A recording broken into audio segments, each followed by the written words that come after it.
You guys, I am so beyond excited about today. So like 3 weeks ago, I made a video giving recommendations for every Halloween trope that I could think of. Halloween, ghost, haunted houses, and I gave at least three recommendations for each trope.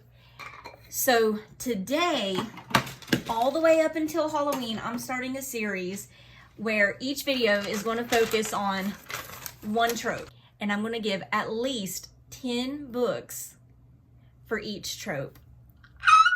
I'm so excited. I had to figure out how I was going to squeeze them in to make sure I got them all done by Halloween. So today we're doing 2 tropes, so that's going to be 20 recommendations. Are you serious? This is insane. Let's get into it. So the first trope I'm going to do today is ghosts. And so I have 10 recommendations for this, and they're in no particular order. I'm just going to go into the books because there's 20 recommendations in this video. Insane! Okay, so for ghosts, the first one is Death Overdue by Alison Brooke. And that is just a cute little murder mystery about a librarian who is helped by the ghost of a former librarian, and it is as cute and warm and fuzzy as you think. There's not much romance, there's no spice at all.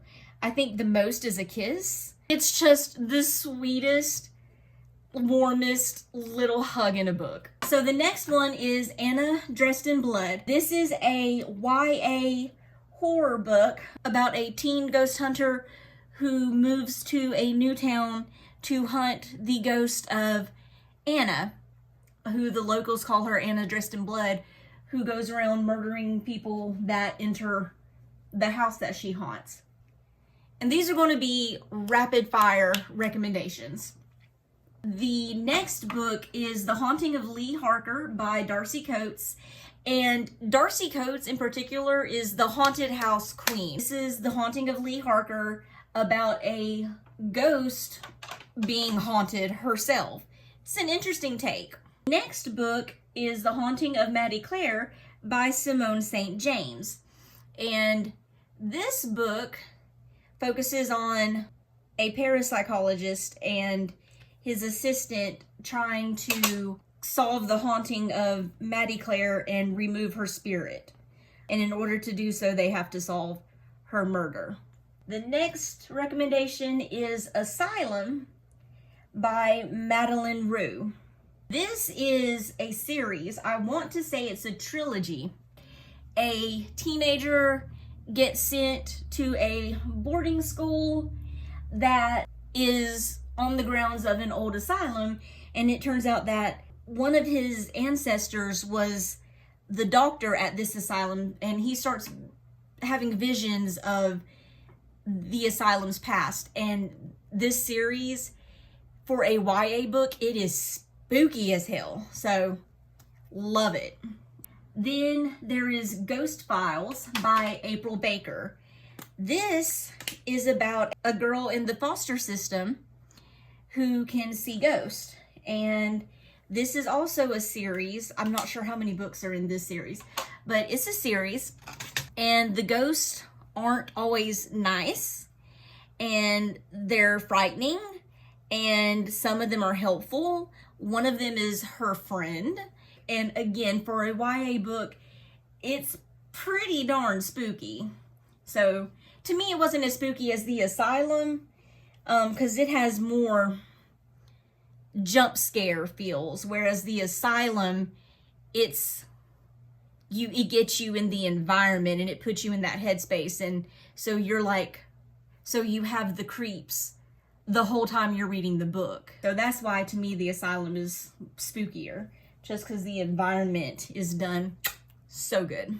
The next recommendation is Light as a Feather by Zoe Arson. This was a surprise hit about a new girl who gets invited to the popular girls' sleepover, and while she's there, they play a game called Light as a Feather, Stiff as a Board, and the way she plays it is different. She's able to foresee their deaths, and she tells them how they're going to die, and then surprise, surprise, one of the girls, the leader, if you will, she ends up dying just as this girl predicted. So now the others who played the game, now they're scared that they're going to die. I didn't expect it to be as good as it was. The next recommendation, and this is a nonfiction recommendation, but bear with me. So this recommendation is Ghost of the Tsunami by Richard Perry. This follows the super tragic tsunami that devastated northern Japan a few years ago, like 10 years ago. Specifically, this little town that had the worst of the impact. For instance, a school was just demolished, and of that entire school, the teachers and the students and everybody that was at the school, I believe there are only 3 or 4 survivors out of the entire school. So it was just complete and utter devastation. Like, could you imagine if that happened in the United States? The repercussions, the after effects. I feel like most people haven't really heard about the devastation of the tsunami. So anyway, so this book is about the tsunami and specifically the after effects of the tsunami. This particular area of Japan that was hit happens to be a very spiritual and religious area, and they hold on to ancestor worship and the spirits of their relatives that have passed on. So they are claiming that they can see the ghost of their loved ones that were killed in this tsunami.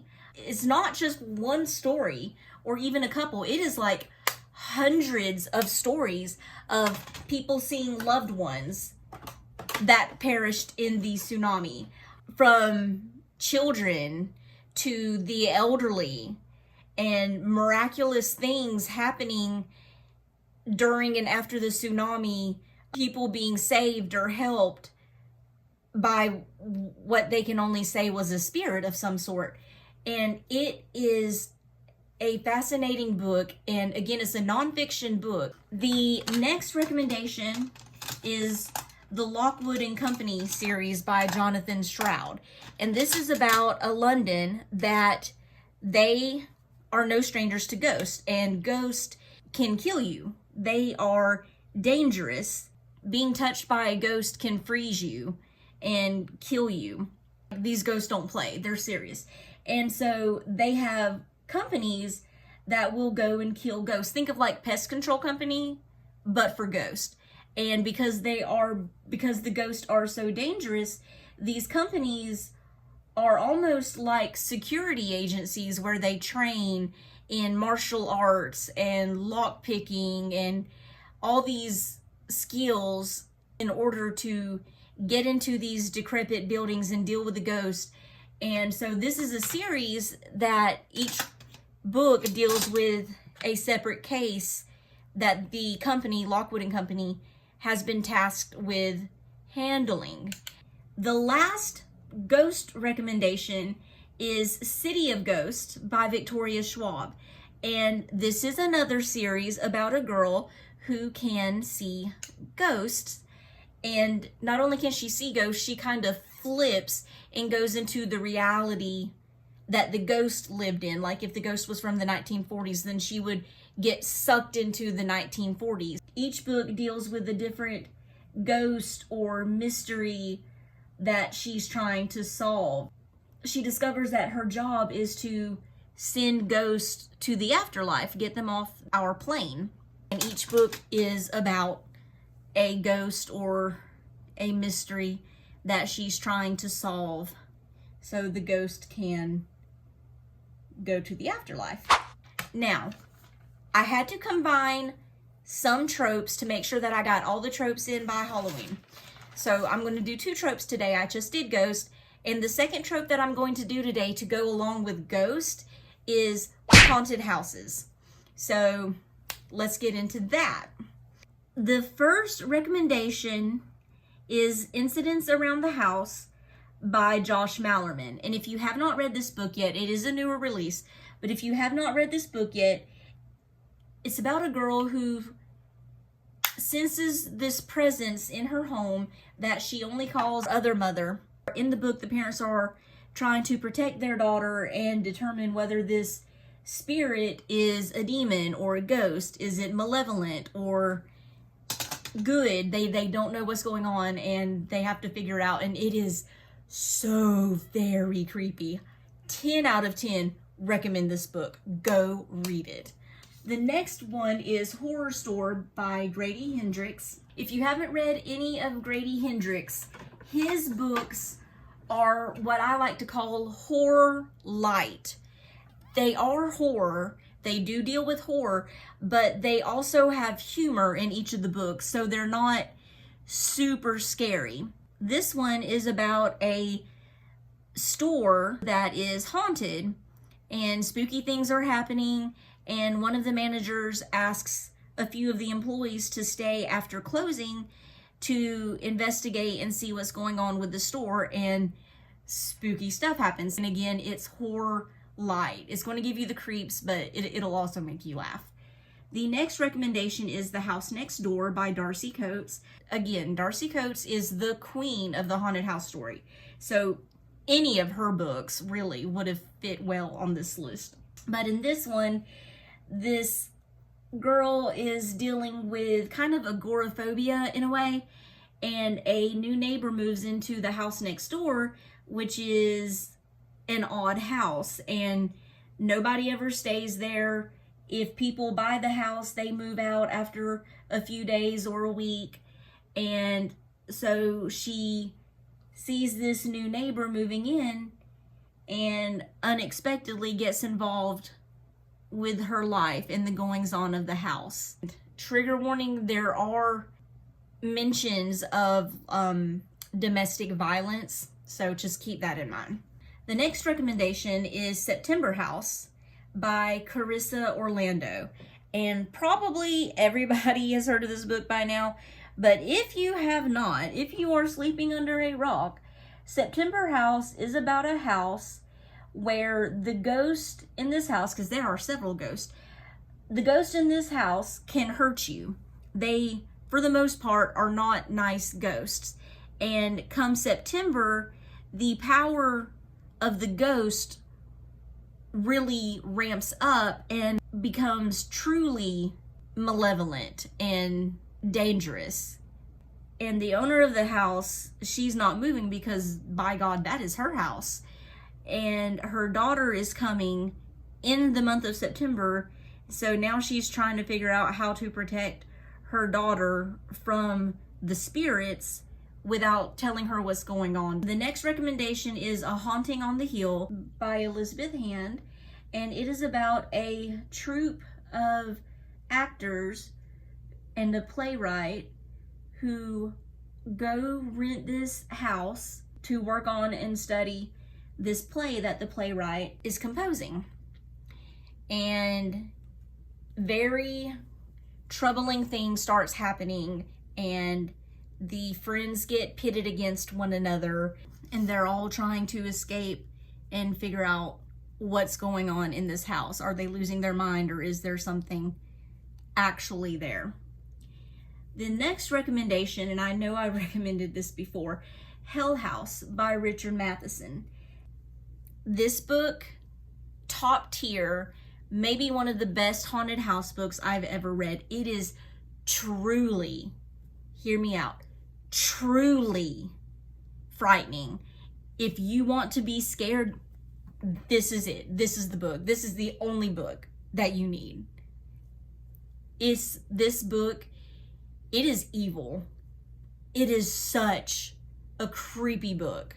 It's about a parapsychologist who gathers some people to go with him and stay in this supposedly haunted house, and he is trying to prove the existence of the spirits in the afterlife. When he gets there, the house wakes up and comes alive, and he gets his evidence. That's all I'll say. The next recommendation is The Shining by Stephen King. Again, this is one that I'm sure everybody has heard of, or at least watched the movie. on the off chance you have not. The Shining is about a father who is down on his luck, who gets a job as a caretaker over winter at a secluded, isolated hotel. And he brings his wife and son, and the son starts having visions, seeing ghosts, and the father slowly loses his mind. The next recommendation is Kill Creek by Scott Thomas. And this book is about some horror authors who have the chance to go to this haunted house and like live stream from the haunted house as a publicity stunt. And then what goes on in the house, once they leave the house, they think they've left the worst of it behind, but it follows them. There are repercussions from the house. The next book is The Haunting of Hill House by Shirley Jackson. And that book is about a parapsychologist who goes into a haunted house with a group of people and shenanigans ensue. And it is a classic psychological horror. The last book is 6 Rooms by Gemma Amor. This was another surprise hit. In this one, there is a haunted house that they do guided tours for. And if you've ever watched Rose Red, the Stephen King movie, this is very much like that. You have to be careful on the tour or you will disappear, you will die, you will be injured, you will be lost wandering around the house. Rooms change around, they move around. It's like a giant maze that's constantly moving, and it was a very unsettling book. So definitely give that a try. So this is the final look. Thank you for watching today's video. I absolutely love all the books on this list. I've rated them all at least a 3 or above. And I put the ghost and haunted houses together because I kind of feel like they go together. And that way I'll be sure to get in all the tropes before Halloween. And I'm very excited for this series, so make sure you come back every Tuesday and Saturday and tune in for that. Leave your favorite ghost and haunted house recommendations in the comments below, and let me know how you felt about my recommendations. I'd love to get some feedback. So thanks for watching. Make sure you like, comment, and subscribe, and I'll see you next time. Bye!